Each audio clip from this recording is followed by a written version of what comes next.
Imaginen, en su tan esperado día de boda, que un monstruo los use como un objeto e incluso los deje embarazadas. Buen día a todos los que están mirando.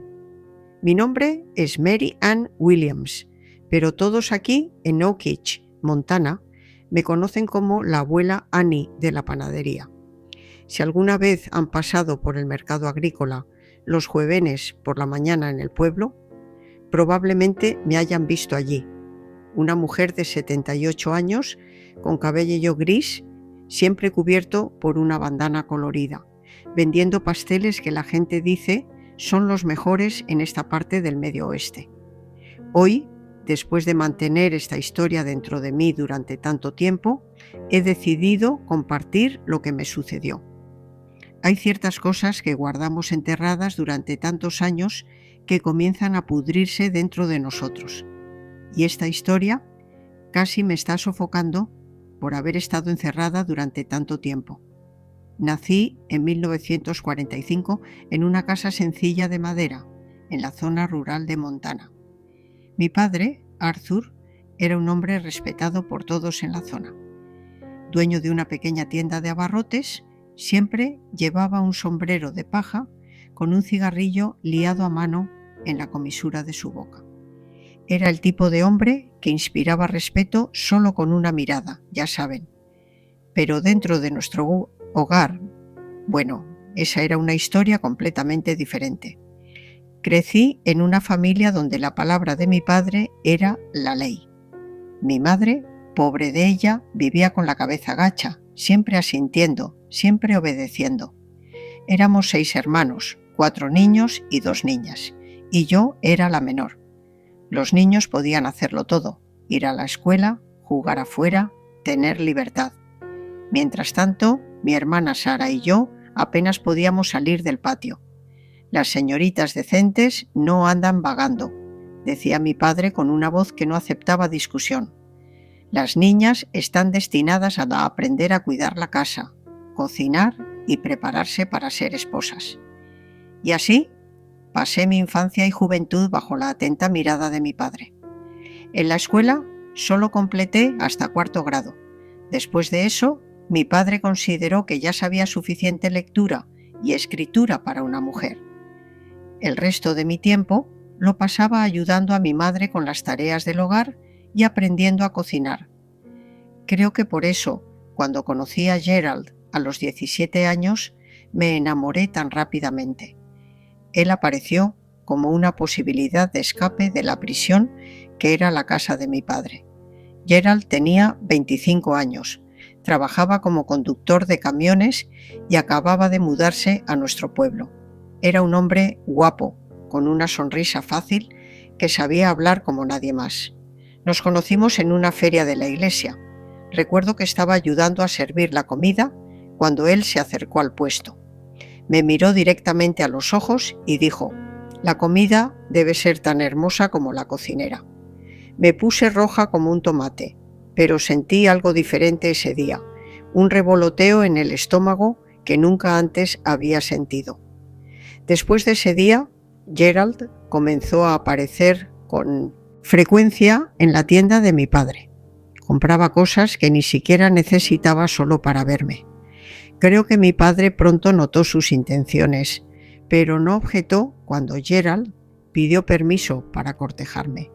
De hecho, creo que mi padre incluso se sintió aliviado. Una hija casada significaba una boca menos que alimentar. El cortejo fue corto y siempre supervisado. Nunca estuvimos solos. O mi madre, o mi hermana, o uno de mis hermanos siempre estaba cerca. Aún así, en esos pocos momentos juntos, Gerald me hizo soñar con una vida diferente. Me contaba sobre las ciudades que visitaba con su camión. Me prometió que un día me llevaría a ver el océano. «Mary Ann», decía, «te mereces más que esta vida pequeña aquí. Conmigo verás el mundo». Y yo le creía con toda la fuerza de mi joven e inexperto corazón. Nuestro compromiso se anunció después de 6 meses de salir. Gerald dio una entrada para una casita en el pueblo vecino donde viviríamos después de casarnos. Comenzó a comprar muebles poco a poco, siempre mostrándome fotos, incluyéndome en las decisiones. Por primera vez en mi vida me sentí respetada, valorada. La boda se fijó para junio de 1963. Yo acababa de cumplir 18 años. En los meses previos apenas podía dormir de tanta ansiedad. Finalmente iba a dejar la casa de mi padre. Finalmente iba a ser mi propia persona. Finalmente iba a poder respirar sin esa sensación de sofoco. Si están disfrutando mi historia, tomen un momento para suscribirse al canal. Dejen su me gusta y comenten abajo diciéndome desde qué ciudad están mirando.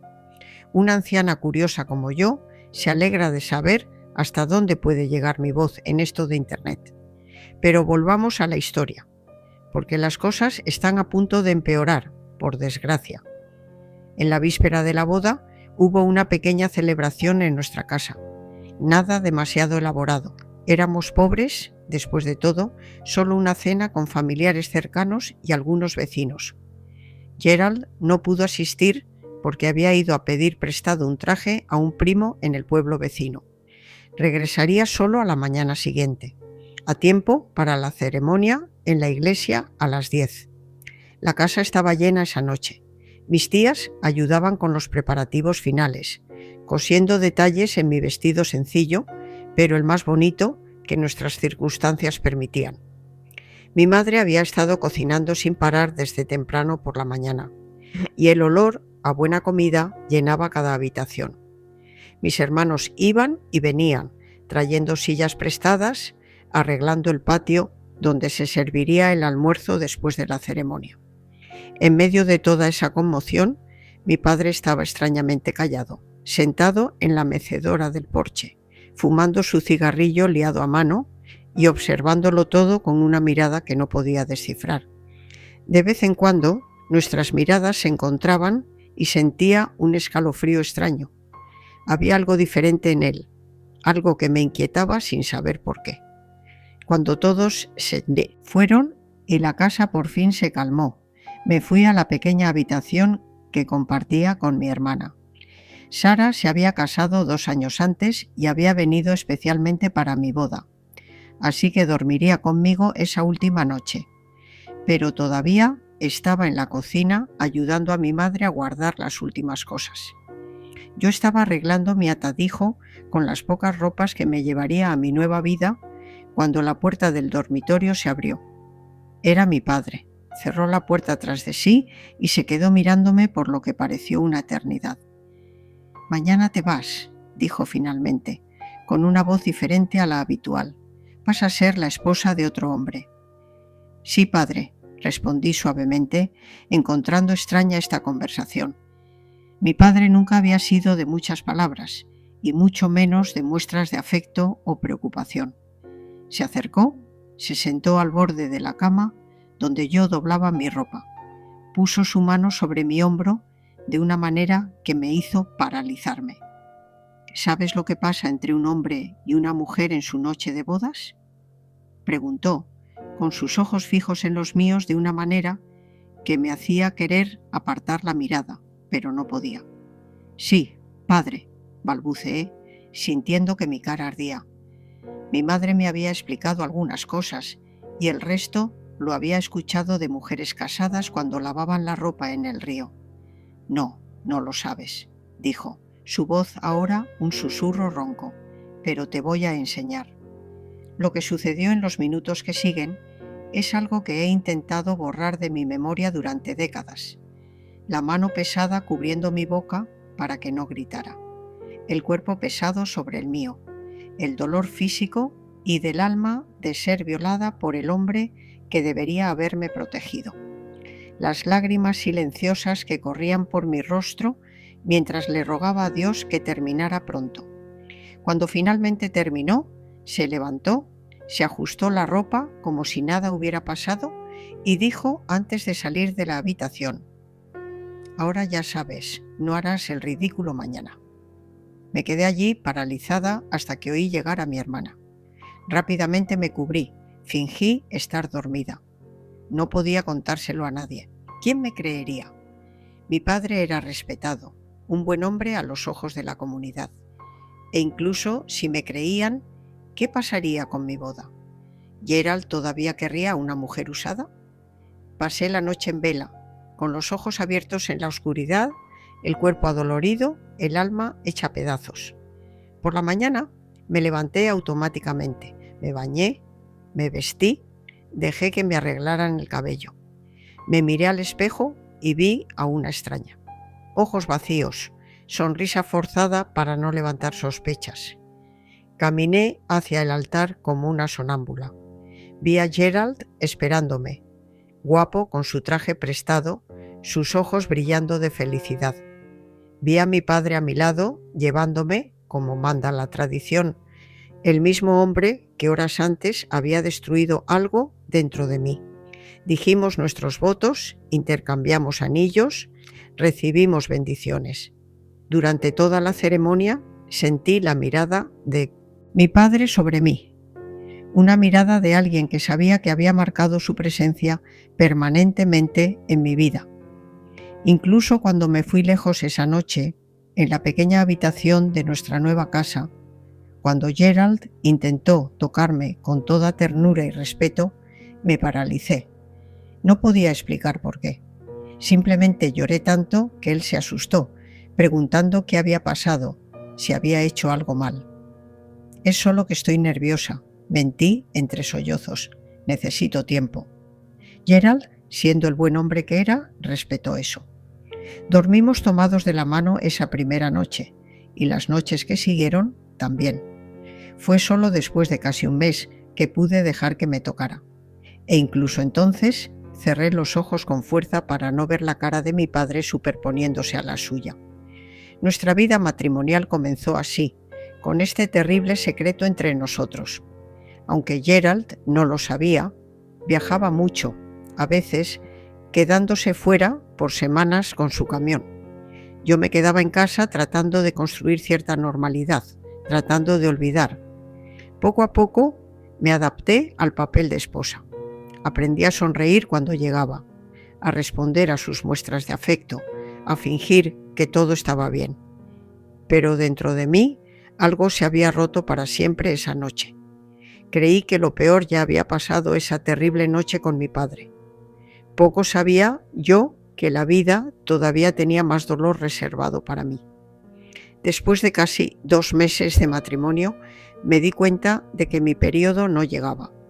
Al principio pensé que era el estrés, mi cuerpo reaccionando a tantos cambios, pero cuando se cumplieron 3 meses de retraso, ya no había más negación. Estaba embarazada. La noticia que debería haber traído alegría trajo pánico. Comencé a hacer cálculos, a recordar fechas. Gerald y yo solo habíamos sido íntimos después de casi un mes de matrimonio. Antes de eso, solo había sucedido aquella noche con mi padre. La desesperación me consumió por dentro como fuego en paja seca. El niño que crecía dentro de mí no era de mi esposo, sino de mi propio padre. En aquel entonces, en 1963, no existían esas pruebas que hacen ahora para confirmar quién es el padre de un niño. No había manera de probar nada. E incluso si pudiera, ¿cómo explicaría la situación? ¿Quién me creería? ¿Cómo le diría a Gerald? Todo lo que él sabía era que finalmente habíamos consumado nuestro matrimonio. Y hasta donde él entendía, este bebé era el fruto de nuestro amor. Cuando le conté a Gerald sobre el embarazo, casi explotó de felicidad. Me hizo girar por la sala de estar, hizo planes, incluso comenzó a hacer una cuna de madera los fines de semana cuando estaba en casa. Será un niño, dijo con convicción, fuerte como su padre y con el corazón tierno de su madre. Cada palabra de su alegría era una puñalada en mi pecho. La culpa me consumía, pero el miedo era aún mayor. Si decía la verdad, lo perdería todo: mi matrimonio, mi hogar, mi dignidad. En el mejor de los casos, Gerald me echaría de la casa. En el peor, podría incluso matarme en un ataque de ira. ¿Y quién lo condenaría? En aquel entonces, en la Montana rural, lavar el honor con sangre todavía era algo que muchos hombres consideraban su derecho.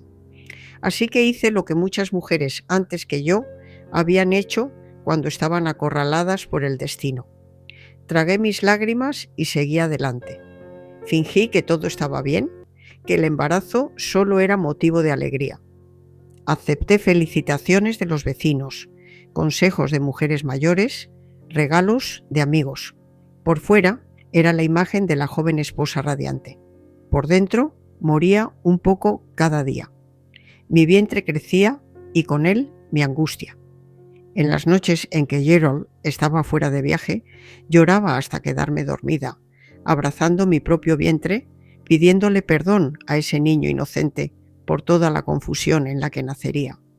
Susurraba: «No es tu culpa, hijito mío, no es tu culpa». Mi madre vino de visita cuando estaba en mi 6º mes.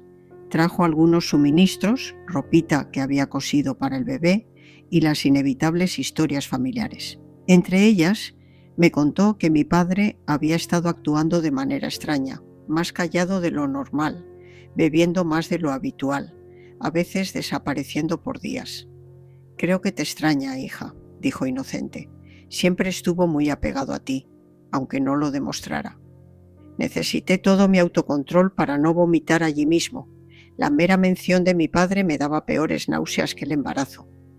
Rápidamente cambié de tema, preguntando por mis hermanos, por las noticias del pueblo, cualquier cosa para alejarlo de mis pensamientos. Antes de irse, mi madre me tomó las manos y dijo, mirándome a los ojos: «Tu padre realmente quiere venir a conocer a su nieto cuando nazca. Nunca lo dice, pero sé que está orgulloso». Sentí que la sangre se helaba en mis venas. «No, mamá», respondí firmemente, quizás demasiado firme. «Prefiero esperar a que el bebé sea un poco mayor. Los recién nacidos son demasiado frágiles para el viaje hasta aquí». Era una excusa débil, pero era la única que pude inventar en ese momento. La verdad es que la idea de mi padre cerca de mi hijo, su hijo, me causaba un temor indescriptible. No le permitiría que se acercara al niño, incluso si tuviera que huir a los confines de la tierra. Sofía nació en un amanecer lluvioso de marzo de 1964. Fue un parto difícil y prolongado, 20 horas de dolor que parecían interminables. Gerald estaba en la carretera y no pudo llegar a tiempo. Fue nuestra vecina, la señora Wilson, una partera experimentada, quien me ayudó a traer a ese niño al mundo. Cuando finalmente escuché el llanto y la señora Wilson colocó al bebé en mis brazos, todo ensangrentado y perfecto, algo extraño sucedió dentro de mí. Esperaba sentir rechazo, incluso asco por esa niña que llevaba la sangre de mi abusador. Pero lo que sentí fue un amor tan grande, tan abrumador, que apenas cabía en mi pecho. Miré esa carita roja y arrugada y solo vi a mi hija. No a la hija de mi padre, no la prueba de mi tormento, solo a mi hija. Sangre de mi sangre. «Es una niña hermosa y fuerte», dijo la señora Wilson, secándome el sudor de la frente. «¿Cómo la vas a llamar?» «Sofía», respondí sin dudar. Era el nombre de mi abuela materna, la única persona que me había dado verdadero cariño en la infancia. Sofía significaba sabiduría, y recé para que mi hija tuviera la sabiduría de superar el peso de la sangre que llevaba, incluso sin saberlo nunca. Gerald llegó 2 días después, agotado del viaje que había interrumpido al enterarse del nacimiento.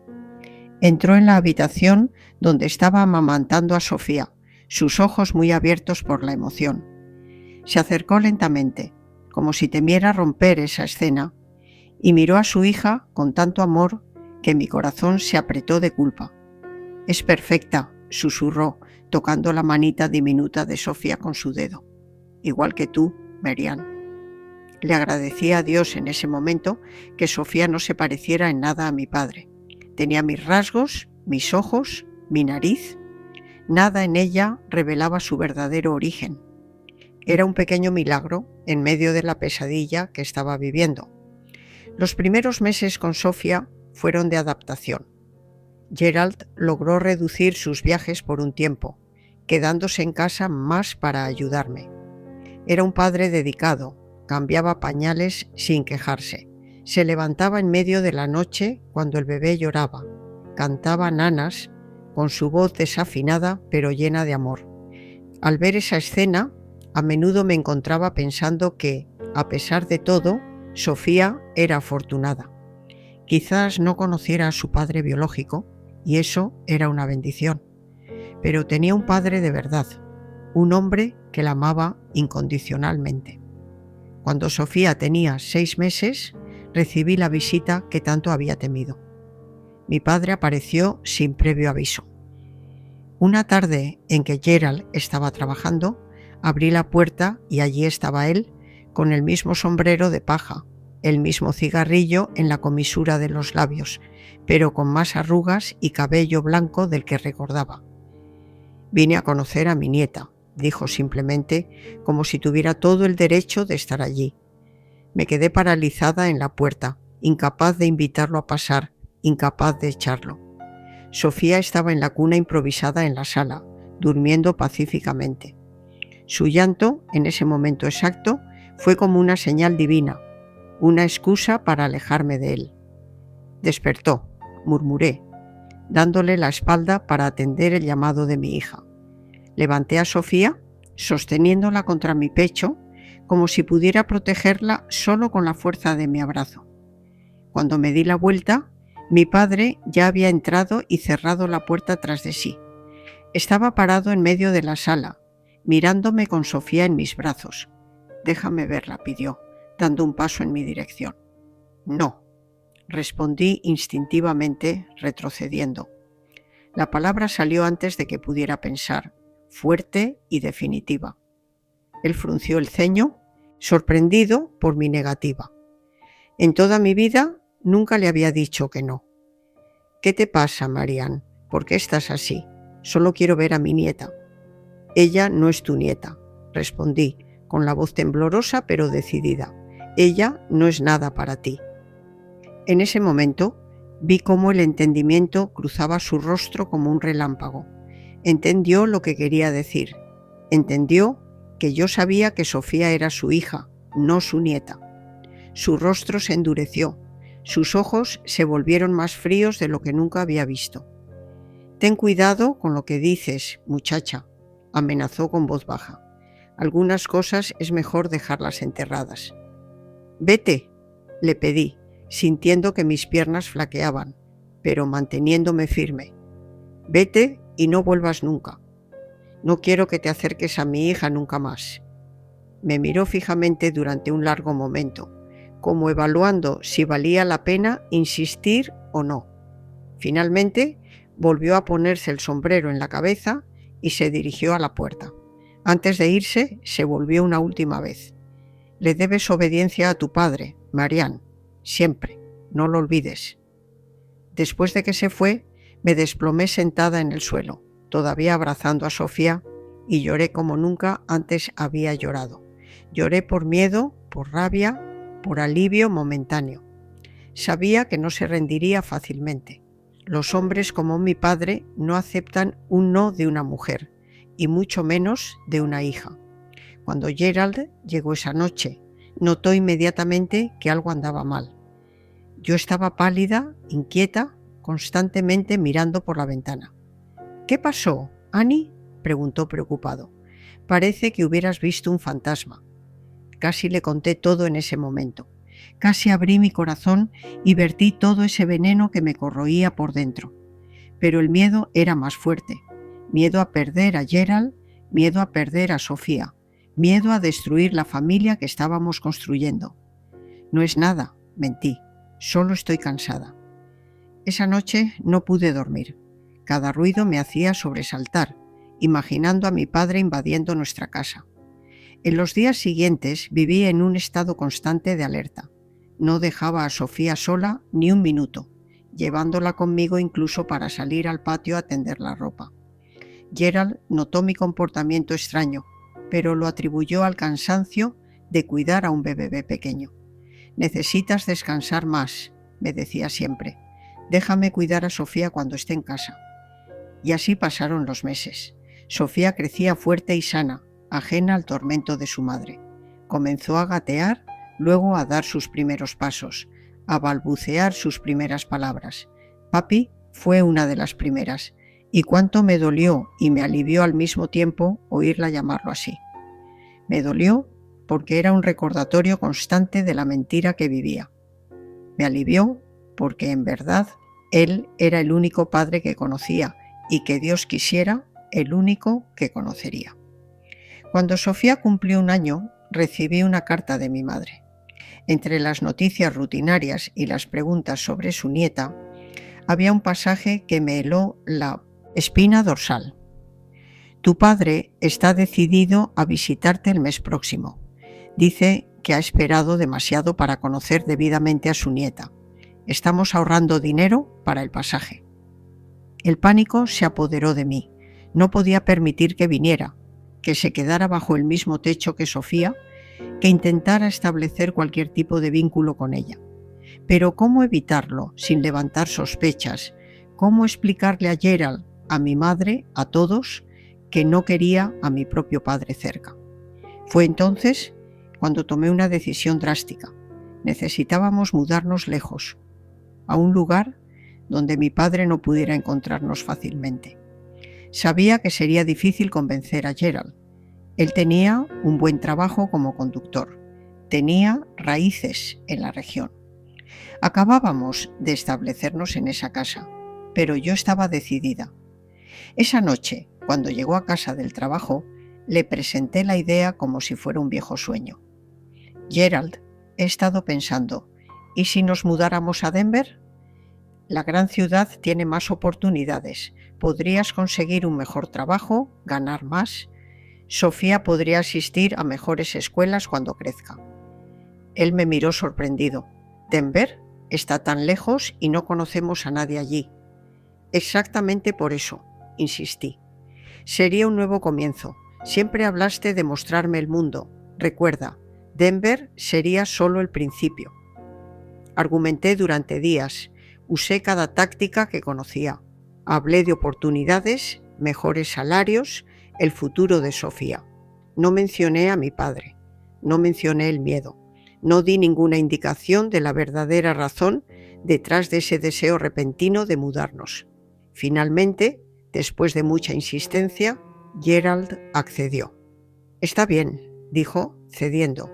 Intentémoslo. Si no funciona, siempre podemos volver. Le escribí a mi madre al día siguiente, informándole de la repentina mudanza.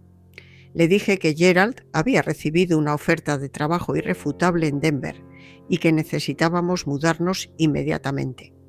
Le pedí que le hiciera saber a mi padre que, lamentablemente, la visita tendría que posponerse indefinidamente. Vendimos lo poco que teníamos, reunimos nuestros ahorros y en menos de un mes estábamos en un autobús con destino a Denver.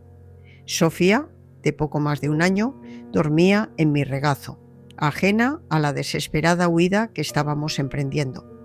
Gerald, a mi lado, parecía emocionado por la nueva aventura. Yo alternaba entre el alivio de escapar y el miedo de que, de alguna manera, mi padre descubriera nuestro paradero. Los primeros meses en Denver fueron difíciles. La ciudad grande, ruidosa y caótica era un contraste brutal con la vida tranquila en el campo que conocíamos. Alquilamos una pequeña habitación en una casa de huéspedes en el este, donde compartíamos el baño y la cocina con otras 5 familias. Gerald consiguió un trabajo como ayudante en un taller mecánico. Ganaba menos que como conductor, pero al menos estaba cerca de casa. Yo comencé a hacer pasteles para vender en la puerta de la casa de huéspedes. Había aprendido de una vecina en nuestro pueblo anterior y pronto mis pasteles se hicieron famosos en el vecindario. No ganábamos mucho, pero era suficiente para sobrevivir y ahorrar un poco cada mes, soñando con una casa mejor para criar a Sofía. La vida siguió así durante casi 2 años.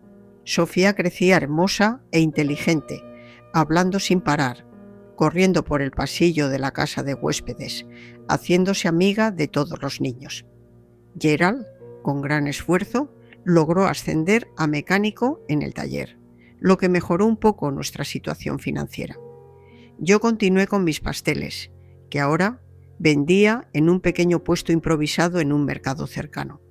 Fue en este mercado donde el pasado me alcanzó. Estaba concentrada horneando un lote de pasteles cuando oí una voz que me hizo paralizar.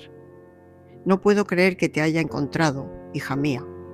Alcé la vista y allí estaba mi padre, más viejo, más desgastado, pero con la misma mirada que me perseguía en las pesadillas.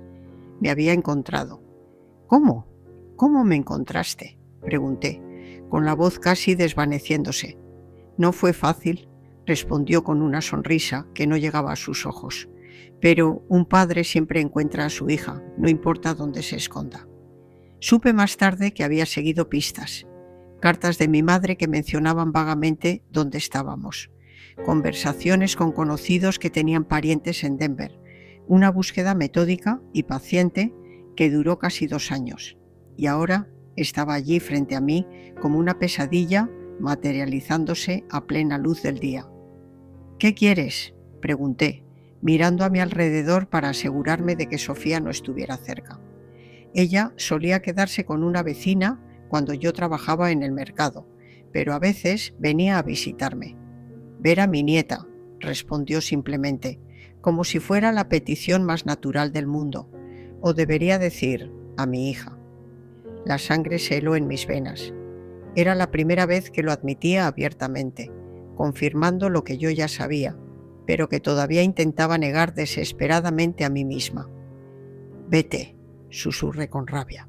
No hay nada tuyo aquí.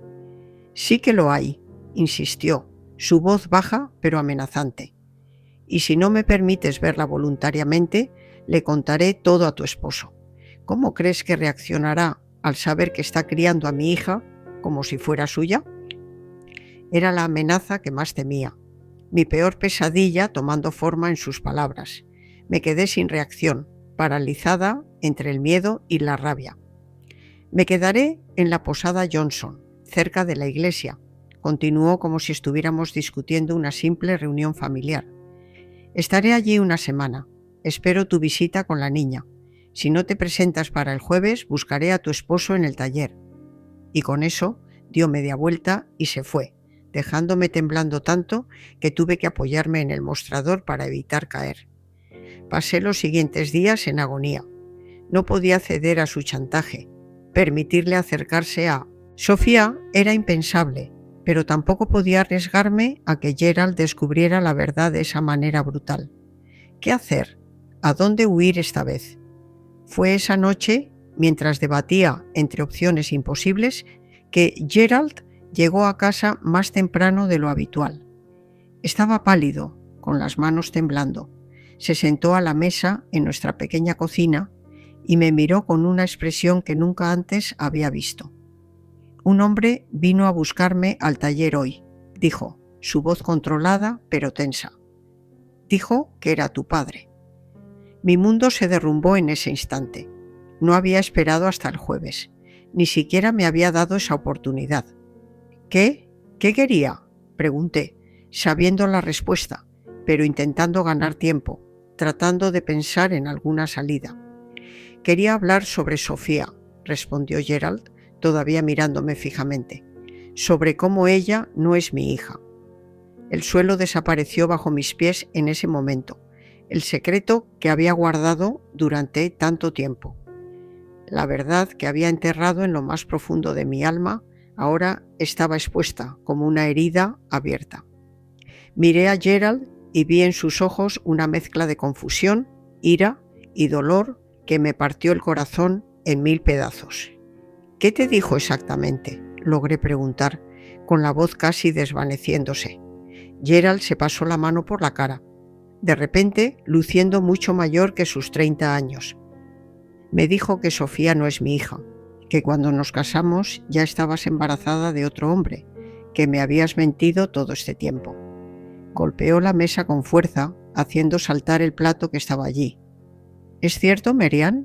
Dime que no es cierto. En ese momento podría haber inventado cualquier historia. Podría haber dicho que mi padre estaba loco, que estaba tratando de separarnos por alguna razón oscura, que todo era una mentira. pero mirando al hombre que había sido mi refugio, seguro todos esos años, que había amado a Sofía como su propia hija, que me había dado una vida que nunca soñé que podría tener. No pude continuar con la mentira. «Es cierto», susurré, con lágrimas corriendo por mi rostro. «Sofía no es tu hija biológica, pero tú eres el único padre que conoce, el único padre que ama».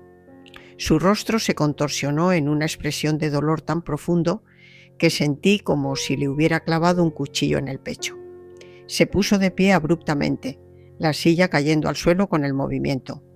«¿Cómo pudiste?», gritó, olvidando por un momento que Sofía dormía en la habitación de al lado. «¿Cómo pudiste mentirme todos estos años? Hacerme creer que esa niña era mía. Hacerme amarla como...». Su voz falló. Por muy enojado que estuviera conmigo en ese momento, el amor por Sofía era real. No podía deshacerse con una revelación, no importa cuán dolorosa fuera. «¿Quién es el padre?», preguntó después de un largo silencio, su voz ahora más baja, contenida. «¿Es alguien de nuestro pueblo? ¿Alguien que conozco?». Esta era la pregunta que más temía, la pregunta que no podía responder sin destruir completamente nuestra familia, sin manchar para siempre la imagen de Sofía. ¿Cómo decirle que el padre de nuestra niña era también mi padre? ¿Cómo explicar el horror que había sucedido en la víspera de nuestra boda? «No importa quién es», respondí, evitando su mirada. «No tiene importancia. Él nunca será el padre de Sofía. Solo tú lo eres». «Importa para mí», gritó, golpeando la mesa de nuevo. «Quiero saber quién es el hombre que me puso esos cuernos». «No fue así», lloré, sintiendo que me ahogaba en mis propias lágrimas. «No fue lo que piensas, Gerald. Fue antes de nuestra boda. Fue una sola vez. No fue por elección mía». Vi cómo la comprensión comenzaba a asentarse en su rostro. La ira dio paso a la confusión, luego a un horror creciente. «¿Qué quieres decir con que no fue por elección tuya?», preguntó, su voz ahora apenas un suspiro. «Marianne, ¿qué pasó?». Y entonces, finalmente, después de años de guardar silencio, después de años de cargar sola con ese peso, se lo conté todo. Le conté lo que sucedió en la víspera de nuestra boda. Le conté sobre la visita de mi padre a nuestra casa cuando Sofía era un bebé. Le conté sobre el chantaje, sobre el miedo constante que me había perseguido todos estos años. Le conté cómo había sido violada por mi propio padre. Mientras hablaba, vi cómo la ira en su rostro se transformaba.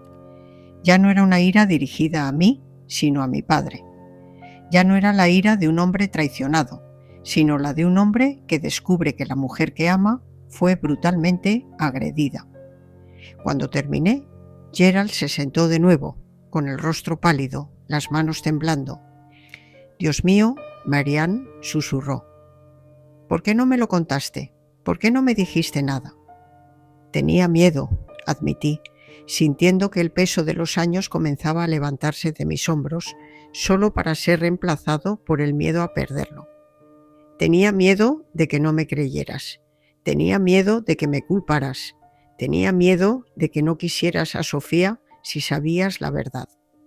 Él se levantó, se acercó a mí y, por primera vez en esa conversación, me tomó las manos. «Marianne, eres mi esposa, te amo. Lo que te pasó fue horrible, pero no fue tu culpa. Y Sofía es mi hija. No importa de quién sea la sangre. Yo la crié, yo la amo. Ella es mía». Lloré entonces como nunca antes había llorado. Lloré de alivio, de culpa, de amor. Lloré por todos los años de silencio, por todos los miedos, por todas las lágrimas reprimidas. Gerald me abrazó y lloramos juntos, abrazados en nuestra pequeña cocina en Denver, mientras el pasado que había estado persiguiéndonos finalmente salía a la luz. Al día siguiente, Gerald fue a la posada Johnson. No sé exactamente lo que sucedió allí, nunca quiso contarme los detalles.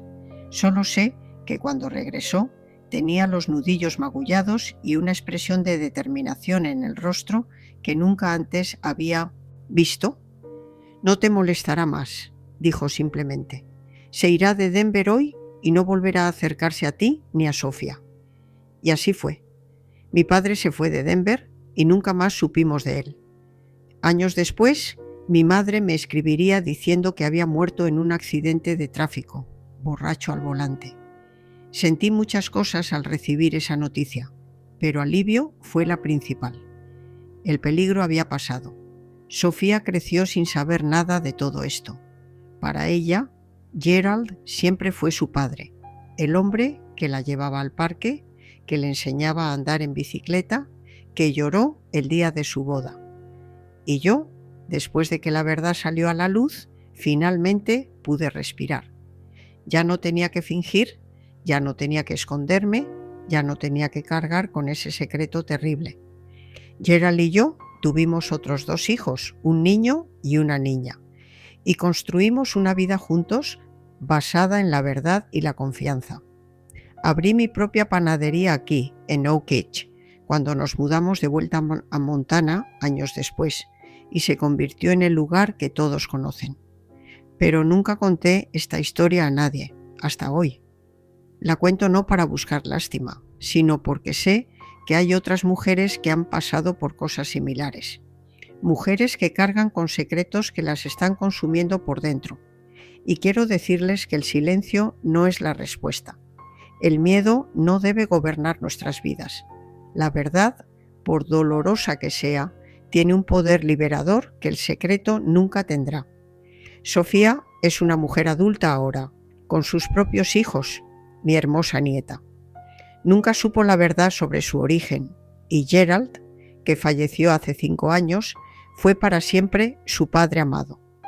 A veces la miro y veo rasgos de mi padre en ella, un gesto, una expresión.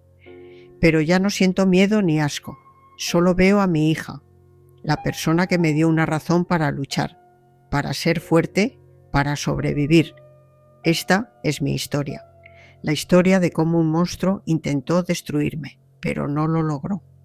La historia de cómo el amor de un buen hombre y la fuerza de una madre pueden vencer incluso las sombras más oscuras. Gracias por escucharme. Gracias por darme este espacio para finalmente liberar un peso que he cargado durante más de 50 años.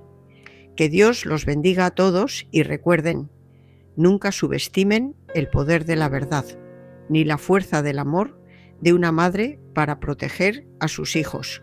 Mi padre, el hombre que debería haber sido mi protector, se convirtió en mi primer y más terrible depredador.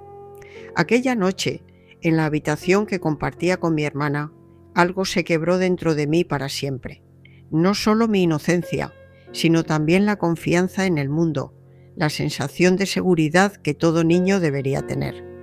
Al día siguiente, caminé hacia el altar como un espectro, con el peso de su pecado sobre mis hombros y su mirada clavada en mi espalda, una mirada de posesión y triunfo que me helaba la sangre. Durante años, ese secreto envenenó cada aspecto de mi vida. Envenenó mi noche de bodas, donde las caricias de Gerald, mi esposo, un hombre bueno y tierno, me provocaban pánico y me transportaban de vuelta a aquel cuarto oscuro. Envenenó la alegría de mi embarazo, transformando lo que debería haber sido un milagro en una fuente de terror y culpa constante. Cada patadita de Sofía dentro de mí era un recordatorio de la violación que la concibió. Me aterraba que Gerald, al verla, reconociera algún parecido con mi padre y descubriera la verdad. Vivía en un estado de ansiedad perpetua, sonriendo por fuera, mientras por dentro me consumía la angustia. La visita de mi padre cuando Sofía era un bebé fue otro momento de puro terror. Verlo parado en mi sala, exigiendo ver a su nieta, sabiendo que en realidad era su hija, despertó en mí un instinto maternal feroz, que hasta entonces no conocía. Por primera vez en mi vida me enfrenté a él. Le dije que no. Le ordené que se fuera. Fue un momento de poder visceral, un destello de la mujer fuerte en la que me convertiría, forjada en el fuego del sufrimiento. Pero ese valor se pagó con un miedo aún mayor a sus represalias. La huida a Denver fue agotadora, una vida construida sobre la arena movediza de la mentira. Inventé sueños de oportunidades en la gran ciudad para enmascarar la desesperación de nuestra fuga. Gerald, confiado y amoroso, creyó en mi entusiasmo fingido y lo siguió. En Denver, cada sombra familiar, cada acento de Montana me hacía saltar. Cada vez que sonaba el teléfono o alguien llamaba a la puerta, mi corazón se detenía, convencida de que era él, de que nos había encontrado. Y así fue. Su reaparición en el mercado, más viejo, pero con la misma mirada depredadora, confirmó mis peores pesadillas. Era como una fuerza de la naturaleza, un mal que no podía ser evitado. Su chantaje fue la culminación de todos mis temores. Sabía que tenía el poder de destruir mi vida con unas pocas palabras dichas al oído de Gerald. La confrontación final, cuando Gerald lo enfrentó, fue el momento más aterrador y liberador de mi vida. Ver la verdad salir a la luz, ver el dolor y la confusión en los ojos de mi esposo, fue desgarrador, pero también fue catártico. El peso monumental del secreto, que me había encorvado durante años, finalmente se levantó. Ya no estaba sola. Gerald, con una nobleza que aún hoy me conmueve, no me rechazó. Su ira no se dirigió hacia mí, la víctima, sino hacia mi agresor. Su amor por Sofía no vaciló. Se reafirmó con una ferocidad que selló para siempre su paternidad, no por la sangre, sino por el corazón. Esa fue la verdadera derrota de mi padre. No fue la pelea física que pudo haber ocurrido en esa posada, sino el hecho de que su intento de destruirme resultó en lo contrario. Fortaleció mi matrimonio, purificó mi alma al sacar la verdad a la luz y consolidó la familia que tanto anhelaba arruinar. Los años que siguieron no fueron fáciles. La verdad dejó cicatrices profundas. A veces, en la intimidad, los fantasmas de aquella noche volvían a acecharme y Gerald, con una paciencia infinita, aprendió a reconocer esos momentos y a consolarme sin preguntas. Nuestro amor se transformó, se volvió más profundo, más compasivo, forjado en la fragua de una adversidad compartida y superada. Sofía creció rodeada de ese amor, feliz e inconsciente de las tormentas que habían amenazado su infancia.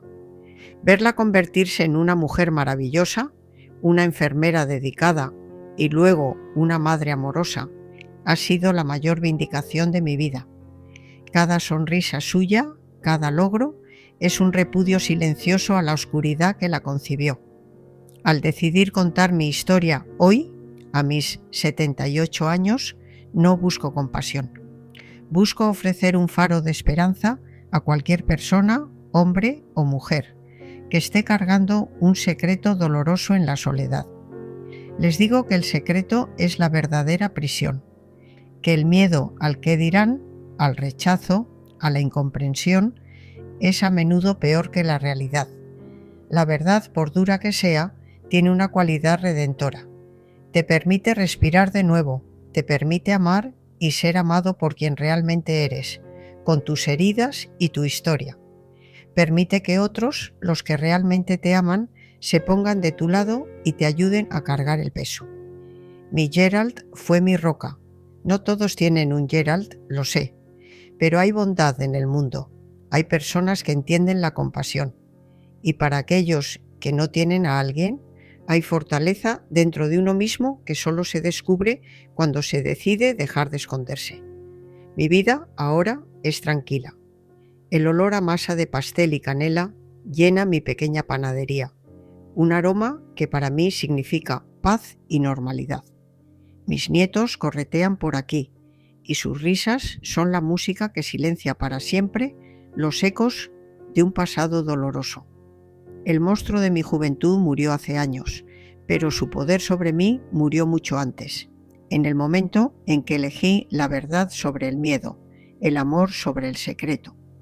Así que, para todos ustedes que están escuchando, les dejo con esto. Su valor no se mide por las heridas que llevan, sino por su coraje para seguir adelante a pesar de ellas. Tu historia no termina con tu trauma, puedes reescribir el final. Yo lo hice. Construí una vida buena, una vida llena de amor, alrededor de ese punto de quiebre oscuro. Y si esta anciana de Montana pudo hacerlo, créanme, ustedes también pueden. Con mucho cariño, la abuela Annie.